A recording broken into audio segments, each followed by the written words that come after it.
hacer un modelo común. ¿Qué problema había?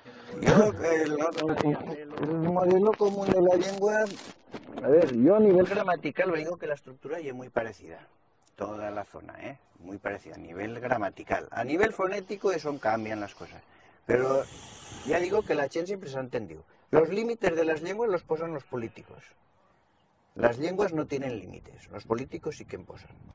Si no hay 40 años de dictadura, hasta Francia no te dejan pasar al otro lado, pero la transhumancia, encara en los 40 años que va a durar, también pasa al otro lado. O sea que encara se entendeban. Lo que pasa que, claro, que menos. Y vaigas tan vaigas, la lengua, pues, no sé, se puede, yo creo que si no se posan trabas, la gent más o menos se ha comunicado siempre.